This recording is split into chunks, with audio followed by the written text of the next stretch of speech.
ሰላም ወደ ግሎባል ፉትቦል ኢትዮጵያ ቤተሰቦች እንዴት ቆያችሁልን? በዛሬው ቶቶ በርካታ ክለቦችን ይመለከቱ አሁናዊ አዳዲስ መረጃዎች ይዘን መጥተናል። አብራችሁን ቆዩ ውድ ቤተሰቦች። እንደተለመደው ለቻናሉ አዲስ ከሆናችሁ በቅድሚያ ቻናሉ ሰብስክራይብ በማድረግ ቤተሰብ ሁኑ። አሁን ለዕለቱ መረጃዎች አለፍን። አብራችሁን ቆዩ። ኒውካስትሎች ፊት መስመራቸውን ለማጠናከር ሊያም ዴላፕና አሌክሳንደር ሶርሎትን እንደ አማራጭ እያዩ ነው ተባለ። ስካይ ስፖርት ይዞት በወጡ አዲስ ዘገባ መሰረት ቼልሲና አትሌቲኮ ማድሪድ አጥቂዎቻቸውን ለመሸጥ አሁን ላይ ፈቃደኛ ናቸውም ተብሏል። በተጨማሪ ኒውካስትል የዝውውር መስኮቱ ከመዘጋቱ በፊት ምናልባትም እስከ 3 የሚደርሱ አዳዲስ ፈራሚዎችን ወደ ቡድኑ ያክላልም ተብለዋል። ማንቸስተር ሲቲ በቼልሲው አማካይ ኤንዞ ፈርናንዴዝ ላይ ያለው ፍላጎት እንዳለ ነው ተባል። ነገር ግን ከክለብ ወደ ክለብ የተደረገ ምንም አይነት ስምምነት የለምም ተብሏል። ቼልሲ ቀደም ሲል አስቀምጦት የነበረው የ120 ሚሊዮን ፓውንድ ግምት ጊዜው ያለፈ ሲሆን አሁን ላይ የበለጠ ከፍተኛ ዋጋ ሊጠይቅ ይችላልም ተብሏል። ሲቲ የሌሎ አማካይ አዩብ ቡዋዲ ለማስፈረም አሁን ላይ ከስምምነት ደርሱም፣ በቀጣይ ደግሞ ኤንዞ ፈርናንዴዝ ለመጨረስ ዝግጁም ነው ተብሏል። ከቀናት በፊት ከኤሲ ሚላን እንዲለቅ የተነገረው ክሪስቶፈር ንኮንኩም ከቡንደስሊጋ ከፕሮ ሊግና ከሳውዲ ፕሮ ሊግ ክለቦች እየተፈለገ ይገኛልም ተባለ። ፈረንሳዊ አጥቂ አሁንም እስከ 35 ሚሊዮን ዩሮ ተለጥፎበታልም ሲል ኒኮ ሺራ ዘግቦታል።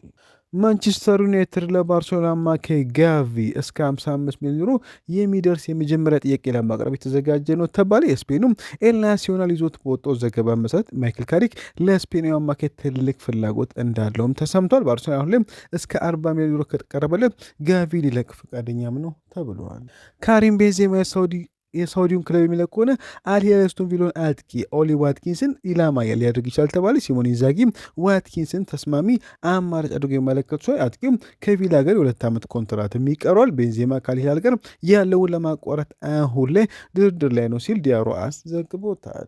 ፔድሮ ኔቶ አሁን ላይ ወደ አልሂላል ለመቀላቀል እየተቃረበ ነው ተባለ። ኒኮሎ ሺራ በወጣው አዲስ ዘገባ መሰረት አልሂላል ተጫዋቹ የረጅም ጊዜ ውልና ከፍተኛ ደሞዝ ማቅረቡም ተሰምቷል። ኢንተር ሚላንና ሊቨርፑል አሁን ላይ በከርቲስ ጆንስ ጉዳይ ንግግር ላይ ይገኛሉም ተብሏል። አሁን ለም የጣሊያኑ ክለብ ለከርቲስ ጆንስ አዲስ ጥያቄ ለማቅረብ ተዘጋጅተዋልም ተብሏል። ጆንስ ከጥር ጀምሮ ኢንተር የመጀመሪያ አማራጭ ሆኖ የቆየ ሲሆን በቅርቡም ተጨማሪ ንግግሮች ይደረጋሉም ተብሏል። ኢንተር ከወኪሎቹ ጋር አሁን ለም ንግግር ላይ የሚገኝ ሲሆን በተጨማሪ ሊቨርፑሎችን ለማሳመን በቀጣይ ቀናት አዲስ ጥያቄ ለማቅረብ ዝግጁ ነው ሲል ፋብሪዞ ሮማኖ ዘግቦታል።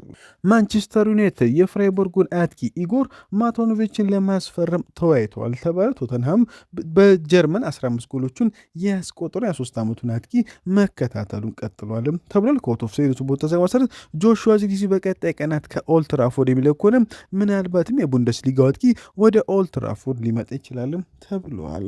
ባርሴሎና ቪክተር ዮከሬስን ለማስፈረም ከአርሰናል ጋር ምንም አይነት ንግግር አላደረገም ተባለ። ምንም አይነት ንግግር አልተጀመረም።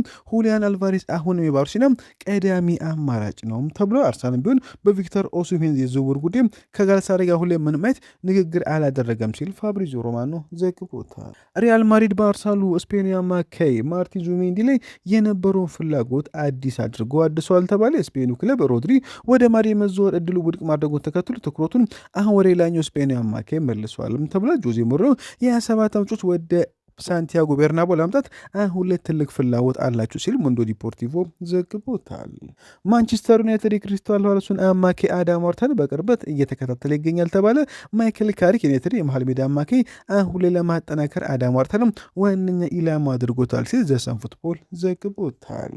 ሊቨርፑል የፒኤስጂን የመስመር አጥቂ ብራድሊ ባርኮላ ለማስፈረም አዲስ ጥያቄ ለማቅረብ ዝግጁ ነው ተባለ። ቲም ቶክ ይዞት በወጣው አዲስ ዘገባ መሰረት ፒኤስጂ ለባርኮላ እስከ 125 ሚሊዮን ፓውንድ አካባቢ ካገኘም ሊለቁ ይችላልም ተብሏል። ሊቨርፑል ያን ያህል ዋጋ ለመክፈል ዝግጁ። ሉዊስ ኤንሪኬ ባርኮላ ከሌንስ ጋር በነበረው ጨዋታ ያልተጠቀመው ለዚህ ሲሆን ደስተኛ ያልሆኑ ተጫዋቾችን ሌላ አማራጭ እንዲፈልጉ ኤንሪኬ በግልጽ ተናግሯቸዋልም ተብለዋል። አርሰናል የዝውውር መስኮቱ ከመዘጋቱ ፊት ኢታኖሪ ለመሸጥ አቅዷል ተባለ። አማካይ ዕለት በነበረው የዋንጫ ጨዋታ ስብስብ ውስጥ ያልከተ ሲሆን አሁን ላይ በዚህ ክረምት ይለቃል ተብሎ ይጠበቃል ሲል ፋብሪዞ ሮማኖ ዘግቦታል።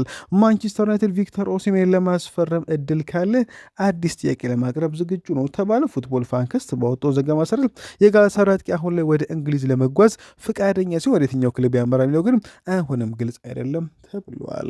ራፊና የባርሴሎና አዲሱ ካፒቴን ሆነ። በክለቡ ታሪክ የመጀመሪያው ብራዚል የመጀመሪያው ካፒቴን ለመሆንም ተቃርቧል ሲል ኤፍሲ ባርሴሎና ዘግቦታል። ሊቨርፑል ኢብራሂም ምባይን ለማስፈረም ከፒኤስጂ ጋር ስምምነት ላይ ደረሰ። ወጣቱ ተጫዋች የ5 ዓመት ኮንትራት ለመፈረም የተስማማ ሲሆን ከባየር ሊቨርኩሰን ፍላጎት ቢኖረውም ተጫዋቹ ወደ አንፊልድ መዘወርን አስቀድሞ ሊቨርፑል አሁን ሁለቱም ምባይና ብራድሊ ባርኮላ ከፒኤስጂ ለማስፈረም እየሞከሩ ነው ሲል ፋብሪካል ዊክነስ ዘግቦታል።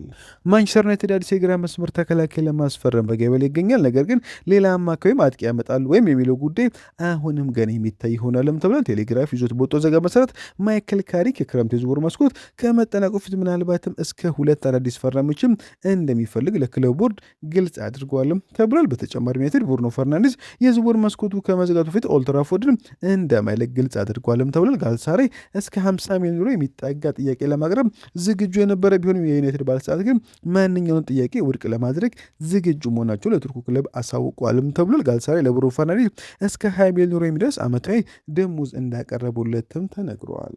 ኮዲ ጋክፖ ከሮቤርቶ ዴዘርቢ ጋር ከተነጋገረ በኋላ ቶተንሃም ለመቀላቀል ሙሉ በሙሉ ተስማምቷል ተባለ። ጋክፖ በግሉ ሎጂል የተስማማ ሲሆን ቶተንሃሞች በዚህ ሳምንት ለሊቨርፑል የመስመር አጥቂ አዲስ ጥያቄ ለማቅረብ ዝግጁም ናቸውም ተብሏል። ሊቨርፑል ጋክፖ ከ60 እስከ 70 ሚሊዮን ፓውንድ የሚገምት ሲሆን ቶተንሃም ምናልባትም እስከ 65 ሚሊዮን ፓውንድ ሊከፍል ይችላል ሲል ቲም ቶልክ ዘግቦታል። ቼልሲ 23 ዓመቱን የመስመር ተከላካይ ማሎ ጉስቶ ሊለቅ እስከ 75 ሚሊዮን ፓውንድ ይፈልጋል ተባለ። ፒኤስጂ አሁን ላይ ከተጫዋቹ ዝውውር ሲወጣ ኤሲ ሚላን ደግሞ በዋጋው ምክንያት ወደኋላ ብሏል። ማንቸስተር ሲቲ ከተጫዋቹ ጋር ዳግም የመገኘት እድሉም ከፍተኛም ነው ተብሏል። ጄሚ ቫርዲ ወደ ሳኦ ፖሎን ለማምራት አሁን ላይ ፈቃደኛ ነው ተባለ። የብራዚሉ ክለብ ጄሚ ቫርዲ ለማስፈረም ከቀናት በፊት ጥያቄ ማቅረቡም ተሰምተዋል። ማንቸስተር ዩናይትድ የተከላካይ ክፍሉን ለማጠናከር በሚያደርገው ጥረት የባየር ሙኒኩን ተከላካይ ኪም ሚንጅን የማስፈረም ፍላጎት እንዳለው ተሰማ። ኪም በዩናይትድ ዝርዝር ውስጥ ቢቆይም ተጫዋቹን በባየር ሙኒክ በዚህ ክረምት መቆየትን ይመርጣል ሲል ኤክራም ኮኖር ዘግቦታል። ጁቬንቱስ እና ቶተንሃም በግብ ጠባቂው ጉሊሞ ቪካሪዮ ዝውውር ላይ ድርድር ላይ ናቸው ተባለ። ጁቬንቱስ የመጀመሪያ የፌ ጥያቄ ያቀረበ ሲሆን ቪካሪዮ ዝውውሩም ቀድሞ ፍላጎት እንዳሉ አጽድቆታልም ተብሏል። ግብ ጠባቂ አሁን ሁለቱ ክለቦች በዝውውር ላይ ሙሉ ለሙሉ ስም ላይ እስኪደርሱ እየጠበቀ ነው ሲል ማቴዎ ሞሬቶ ዘግቦታል። ኤቨርተን አርሰናል የዝሬ ኮንሳን ዝውውር ካጠናቀቀ ለቤንዌት ጥያቄ ለማቅረብ ዝግጁ ናችሁ ተባለ። ሆያት ቋሚ መጫወት እድል ፍለጋም ወደ ኤቨርተን ለመሄድ ፍቃደኛ ይሆናልም ተብሏል። የኮንሳ ዝውውር አሁንም በሰፊው የጠናቀ ሲሆን ምናልባትም ኤቨርተኖች ለቤንዌት አዲስ ጥያቄ ይዘው እንዲቀርቡ ያስገድዳቸዋል ሲል ፉትቦል ኢንሳይደር ዘግቦታል። ሊቨርፑል በድጋሚ በሪያል ማድሪድ ተከላካይ ራውል አሴንሲዮ ላይ ፍላጎት ያሳየ ሲሆን አንዶኒ ራውልም በ23 ዓመቶች ላይ ትልቅ ፍላጎት አለውም ተብሏል። ጆዜ ሞሮ አሴንሲዮ የቅዱ ዋና አካል አድርጎ ስለማይቆጥረው ተጫዋቹ በተከላካይ መስመሩ ላይ ቢጎላ አሁን ላይ ለሞሪኖ አሳሳቢ አይደለም ተብሏል። ሊቨርፑል እስካሁን ይፋ ጥያቄ ያለቀረበ ሲሆን አሴንሲዮ በዚህ ክረምት ሪያል ማድሪድ ሊለቅ ይችላልም ሲል ዲፌንሳ ሴንትራል ኮም ዘግቦታል። ውድ ቤተሰቦች እና ቆይታ በዚያ በቃ መልካም ቀን። ቻናሉን ሰብስክራይብ ማድረግ አይረሳ።